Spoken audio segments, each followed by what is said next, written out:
Okay, we're doing case 5 of the mumonkan. This is Kyogen's Man Up a Tree. We talked about it before. We did the koan. We're going to be going to the commentary today and the verse. Just a reminder, the guy is hanging on a tree from his teeth. Somebody asks him a question, and he can either not answer the question and sort of betray himself because he has a vow to answer these questions, or he can answer the question and fall to his death. And it's not very clear if the death is a good thing. I think it's a good thing in this case. Let's read the commentary. Even if your eloquence flows like a river, it is of no avail. Though you can expound the whole Buddhist literature, it is of no use. If you solve this problem, you will give life to the way that has been dead until this moment and destroy the way that has been alive up to now. Very beautiful.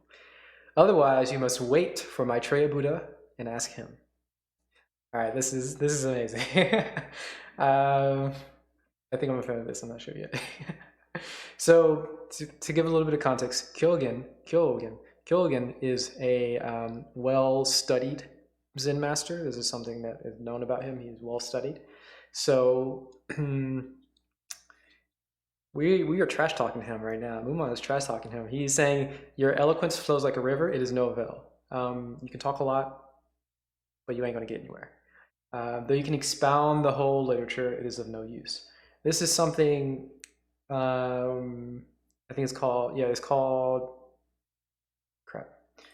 There's two concepts though. So I want to talk about Zen devil, which is in the verse, but this one is stinking of Zen, which is if you know a lot about Buddhism, not if you know a lot about Buddhism, but like there's a person who knows a lot about Buddhism and they can talk a lot about Buddhism and they do lots of Buddhist things, right? They do ceremonies and they want to tell everybody that they're Buddhist.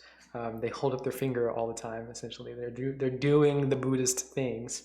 That means that they stink of Buddhism, because when you follow along what all the Buddhists are doing and you can talk about Buddhism, you're not really doing the thing that you're supposed to be doing, which is not related to all the ceremonies. The ceremonies don't matter. The ceremonies aren't really the important part, right? Cut off the finger. If you remember case 3. So there are some people who do that, and then you can read and get really deep into the philosophy and the metaphysics and blah, blah, blah of Buddhist texts, Zen or otherwise. And I actually have friends like this who learn a lot about Eastern traditions, Zen and other Buddhism things, and yoga in the Hindu sense, and they learn and learn and learn. And I asked them, "What do you meditate?" They don't meditate. Like, that's kind of fundamental, man. That's kind of the point. If there were a point, I mean, that's the point. Do meditation, do the thing like for yourself. Don't read books. So these people they stink of Zen, or they stink of Buddhism. Or even worse, they're Zen devils. We'll get into that. So the point of this is saying that you learning about stuff is not helpful. It's not useful. That's not what you need to be doing. And when you learn so much, you build up this foundation that you think is useful, but it isn't. And it leads you to this fragile situation where you're hanging from a branch from your mouth, where you need to do all these ceremonies every morning, and you think that they are important. And if you were to go deviate away from those ceremonies, that would destroy your life. And again, it's not very clear if destroying your life is good here. I'm not sure yet in this case. Going on here. If you solve the problem, you give life to the way that has been dead up until this moment and destroy what has been alive until now. I like this. So this is like if you sort of get rid of all the things that you're attached to right now, and you do what is true to yourself. And this is kind of vaguely motivational speaking here. Let's do that. Be true to yourself and do what do what you were meant to do or supposed to do. You're killing the way that has led you to right now. You're getting rid of all the influences that have led you to this moment, and you are making a new way that has been dead up until now, and you're making that alive. So yeah, that sounds pretty nice. But if you don't do that, otherwise you must wait for Maitreya Buddha. Maitreya is the future Buddha. He is not coming anytime soon. This is a the future Buddha is coming like millions and millions and millions and millions and millions of years, maybe billions and however many, lots of years from now. There's a whole thing about how many poppy seeds are in the hole of some, I don't know. It's a long time. He ain't coming anytime soon. So you can either do it and get rid of the crap that has led you to the point where you are now and find a new path, breathe life to this new path, a better path, and lose your life, become enlightened. Or you can just wait for the future Buddha. He'll help you out. Yeah, silliness. And the verse, Kyogen is, sorry, and the verse, Kyogen has really bad taste. Sorry, end the verse here. Mumon's verse, poem, Kyogen has really bad taste. His vice and poison are endless. He stops up the mouths of the monks, and devil's eyes sprout from their body. Cute. So Kyogen, again, he is known for being well studied. And his vice and poison are endless. His vice and poison are the studies. This is what we're talking about. His eloquence flows like a river. He can expound the whole Buddhist literature. This is him, the poison. And he's teaching this to other people. He stops up the mouths of the monks.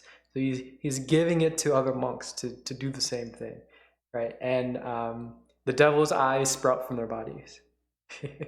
This is getting into the point of Zen devilry, or the Zen devil, which is a person who studies a lot of Zen. You know, they sort of stink of Zen, but they don't actually progress.